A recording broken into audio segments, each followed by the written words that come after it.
हाय दोस्तों, फिर से स्वागत है आपका अपना यूट्यूब चैनल हंड सोर्स पे। आज लाया और एक नया वीडियो जो कि ग्रामीण डाक सेवक से रिलेटेड है। हाल ही में ऑल इंडिया ग्रामीण डाक सेवक यूनियन AIGDAC ने एक लेटर जारी किया गया है जो कि इंसेंटिव स्कीम बेस के लिए जो कि ग्रामीण डाक सेवक से रिगार्डिंग है, जो कि आप सभी को जानना होगा। यहाँ जो लेटर है जारी किया गया है, मतलब कि उन्होंने लिखा है the director general department of post को, जो कि 27 जून 2025 को यह director general department of post को लिखा गया। यहाँ एक लेटर है, आवेदन है, जिसमें ऑल इंडिया ग्रामीण डाक सेवक ने GDS से रिलेटेड यहाँ जो इंसेंटिव स्कीम है और परफॉर्मेंस से जो लिंक्ड है इंसेंटिव स्कीम, उससे रिलेटेड या उससे बेस यहाँ लिखा गया एक जनरल लेटर है, जो कि इसमें उन्होंने एक पत्र का उन्होंने रिप्लाई दिया है, जो कि डिपार्टमेंट ऑफ पोस्ट ने एक non mandatory performance link incentive scheme के लिए ग्रामीण डाक सेवक के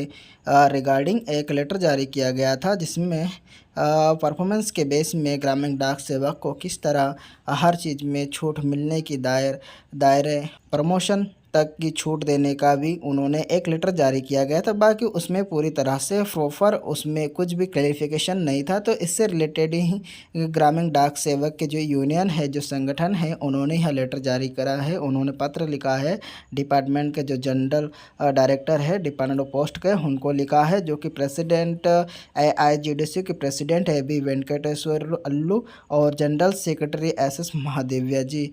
ठीक है, तो आइए देखते हैं इस लेटर का पूरा हम सारांश देखते हैं, आखिर उन्होंने इसमें क्या क्या बात कही है। इससे पहले यदि आपने अभी तक मेरे यूट्यूब चैनल सब्सक्राइब नहीं करा तो यूट्यूब चैनल को सब्सक्राइब करें और बेल आइकन के बटन को क्लिक ज़रूर करें, जो कि आपको हमेशा ग्रामीण डाक सेवक से रिलेटेड और पोस्ट ऑफिस से रिलेटेड ही सेवा आपको इस चैनल में उपलब्ध कराई जाएगी। तो आप देख रहे हैं, पत्र का अवलोकन कर रहे हैं। ठीक है, संदर्भ GDS सचिव के जो भी है, विषय ग्रामीण डाक सेवकों के लिए गैर मौद्रिक प्रदर्शन से जुड़ी प्रोत्साहन। ठीक, आदरणीय महोदय जी, हमें योजना के 3 पृष्ठ तथा संदर्भ पत्र प्राप्त हुआ है। हम इस मुद्दे पर अपने विचार प्रस्तुत कर रहे हैं। जो कि आपको मैंने बताया था कि डिपार्टमेंट ऑफ पोस्ट ने पहले ही GDS के लिए एक लिंक्ड इंसेंटिव स्कीम उन्होंने जारी किया गया, जिसमें कि मतलब किस बेस में आप काम करोगे और आपके काम के परफॉर्मेंस के अनुसार आपको मतलब सैलरी नहीं है, बाकी आपको छूट दिया जाएगा। ठीक है, किस तरह आपको छूट दिया जाएगा, जिसमें महीने बाईस आपका काम ना आपको मतलब अच्छा परफॉर्मेंस जो देगा उनके लिए। ठीक है, तो इस विचार को जो भी इन्होंने मतलब ग्रामीण डाक सेवक IGDAC ने उन्होंने इसे पहला पढ़ा और अपना जो भी उन्होंने विचार दिया है तो उसके बारे में इसमें है, जो कि आप सभी के यहाँ जानना जरूरी है आखिर उन्होंने क्या विचार डिपार्टमेंट ऑफ पोस्ट के जनरल डायरेक्टर को दिया है। ठीक है, तो पहला कहा उन्होंने, हमें खुशी है कि भारत के ग्रामीण डाक नेटवर्क की नींव के रूप में GDS सेवा की भूमिका और महत्व को मान्यता दी गई है। वास्तव में GDS पूरे डाक नेटवर्क की रीढ़ है, लेकिन उनके बिना डाक सेवा विशाल देश के कोने कोने तक नहीं पहुंच पाती। सबको पता है कि वे ग्रामीण डाक सेवक ही सबसे ज़्यादा महत्वपूर्ण है। ठीक है, साथ ही हमें यह जानकर खेद है कि इस पत्र के माध्यम से एक प्रकार का विश्वास की कमी व्यक्त की गई है। हम करना चाहते हैं कि गहन यहाँ गैर प्रोत्साहन वाले GDS कर्मचारी डाक सेवक को हमारे मालिकों ग्रामीण क्षेत्रों के लोगों तक पहुँचने में अपनी पूरी ताकत लगा देते हैं। तीसरा पॉइंट है, हमें इस बात पर जोर देना जरूरी नहीं है कि ग्रामीण इलाकों में रहने वाले लोग, किसान और खेती से जुड़े लोग कई प्राकृतिक घटनाओं के अधीन हैं, जो उनके आय और परिणाम स्वरूप उनकी बचत को प्रभावित करते हैं। सूखे का प्रकोप, अप्रत्याशित बाढ़, कीटों का हमला कृषि पर प्रभाव डालता है। ये छोटी बचत योजना बीमा पॉलिसियों में जमा राशि को प्रभावित करते हैं। इसलिए कोई भी यहाँ गारंटी नहीं दे सकता है कि दी गई अवधि में समान मानक रखा जा सकता है।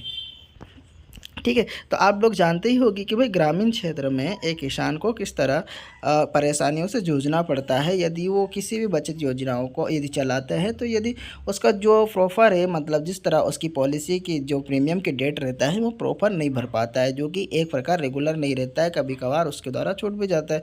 तो उन्होंने कहा कि भाई इन चीज़ों को आपको ध्यान देना चाहिए कि ये मानक एक समान नहीं रह सकता है। ठीक है, योजनाओं में यह निर्धारित नहीं किया गया कि सीमा बिंदु क्या होगा तथा कार्य निष्पादन की निगरानी कौन करेगा।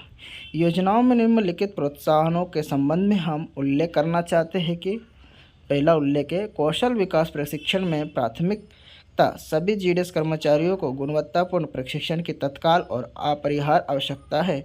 ऐसे प्रशिक्षण के लिए योग्यता की आवश्यकता नहीं।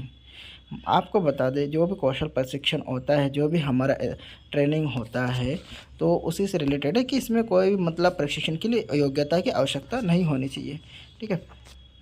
डाक के कामकाज को सही ढंग से चलाने के लिए जहां तकनीक की अहम भूमिका है, वहाँ विशेषज्ञ प्रशिक्षण की आवश्यकता को नज़रअंदाज नहीं किया जा सकता। कागजी लेन देन की जगह डिजिटल लेन देन ले रहा है और विशेषज्ञों द्वारा उच्च श्रेणी का प्रशिक्षण समय की मांग है। स्थानांतरण शर्तों में छूट, जैसा कि ऊपर बताया गया, लेन देन की राशि कुछ बाहरी कारणों से बाहरी शर्तों पर निर्भर करती है। यदि कोई सीमा चिन्ह को बनाए रखने में विफल रहता है तो वह छूट के लिए प्रोत्साहन को खो देता है। सही बात है भाई। स्थानांतरण यहाँ महज एक मृग तृष्णा है और लगभग 99% कर्मचारी लगभग 8 महीनों तक एक ही मानक बनाए रखने में सक्षम होंगे।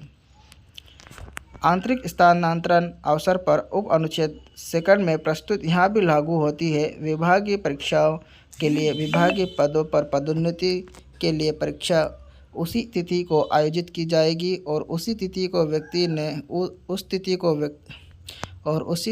व्यक्ति ने सेवा की अपेक्षा अवधि पूरी कर ली होगी। यहाँ हो सकता है कि छूट के बाद सेवा की अवधि कुछ महीनों या हफ्तों से कम हो सकती है। ऐसे में मानक बनाए रखने के लिए एक और कारण है, इसका कोई फ़ायदा नहीं है। मतलब जो भी सेवा, पदोन्नति और जो भी स्थानांतरण अवसर दिया जाता है उससे रिलेटेड भी है। एमटीएस में पदोन्नति में छूट यहाँ भी ज्ञात नहीं है कि पिछले 40 महीने किस तारीख से गिने जाएंगे और यहाँ भी इस पर नहीं है कि कितने अंक आवश्यकता होगी।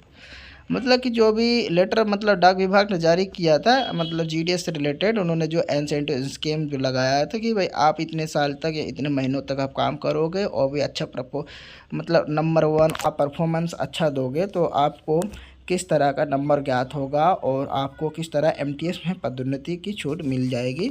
इन सारी चीज़ों में आपको जो भी छूट दिया जाना है पदोन्नति के लिए, वो आपको पूरा उसमें विस्तार में दिया गया, जो कि ग्रामीण डाक सेवक से रिलेटेड जो एक लेटर जारी किया गया था डिपार्टमेंट ऑफ पोस्ट ने। यह अभी आपको बताया नहीं, बाकी उसके लिए भी वीडियो बताऊँगा, जो कि आपको मेरे वीडियो में साथ बने रहना है। उसके बारे में पूरी जानकारी मैं आपको दूँगा। ठीक है। जैसा कि ऊपर बताया गया है कि बीओ की उत्पादकता काफ़ी हद तक बाहरी परिस्थितियों पर निर्भर करती है। वैसे भी अगर कोई निर्धारित 40 महीने में से 35 महीने तक मानक बनाए रखता है तो उसे वरिष्ठ पदोन्नति के लिए अयोग्य घोषित कर दिया जाएगा। सबसे महत्वपूर्ण बात यह है कि 36 महीने तक मानक बनाए रखने वाले व्यक्ति को 1 साल की छूट मिलती है, उसे पदोन्नति मिलेगी, जो अन्यथा वरिष्ठता के आधार पर ऐसी पदोन्नति का कारण तार्किक रूप से किसी व्यक्ति को नहीं मिलती। यह प्रभावित व्यक्ति के साथ घोर अन्याय है। यह पीटर को लूटकर पॉल को भुगतान करने की बात है। यहाँ वरिष्ठता और जो भी है सभी के लिए एक मानक या एक समान का कोई भी भाव इसमें व्यक्त नहीं है। निष्कर्ष, हम बहुत विनम्रता से प्रशासन से अनुरोध करेंगे कि वे लोगों की सेवा के प्रति जीडीएस कर्मचारियों के समर्पण पर भरोसा रखें। इस तरह की तथाकथित प्रोत्साहन जीडीएस कर्मचारियों के समर्पण में अविश्वास की अभिव्यक्ति है और इरादे के बारे में अच्छी बात नहीं कहते। यदि प्रशासन वास्तव में जीडीएस सेवा को डाक नेटवर्क की आधारशिला के रूप में मान्यता देता है तो हमारी बुनियादी मांगों को स्वीकार किया जाना चाहिए। तो उन्होंने जितने भी बात उन्होंने अपनी विचार रखी है, जैसे कि डाक विभाग ने जीडीएस को प्रोत्साहित करने के लिए जो भी उन्होंने शर्तें रखी थी, उन शर्तों के अनुसार ही अनुसार जो भी ग्रामीण डाक सेवक यूनियन संगठन है उन्होंने अपनी विचार प्रस्तुत की है, जो कि आपको मैं लेटर के माध्यम से बता दिया। आखिर किस तरह उन्होंने कहा कि भाई आप कुछ भी कार्य कर रहे हैं, आपका उसमें कोई भी आधारशिला या उसमें कोई भी मानक बनाए रखने की कोई भी सीमा नहीं है। और यह भी अब स्पष्ट नहीं उन्होंने कहा कि इसमें कितने नंबर मिल सकते हैं। ठीक है, तो ये था जो कि आज ग्रामीण डाक सेवक से रिलेटेड यहाँ जो हमारा जो वीडियो था, जो कि हाल ही में आज सभी ग्रामीण डाक सेवकों के लिए था, जो कि 27 जून 2025 को जारी किया गया। यहाँ एक पत्र है जो कि अखिल भारतीय ग्रामीण डाक सेवक संघ IGDSU द्वारा यह लेटर महानिदेशक डाक विभाग को लिखा गया था। ठीक है, तो यदि आपने अभी तक यूट्यूब चैनल सब्सक्राइब नहीं करा तो यूट्यूब चैनल सब्सक्राइब करें और बेल आइकन के बटन क्लिक जरूर करें। धन्यवाद।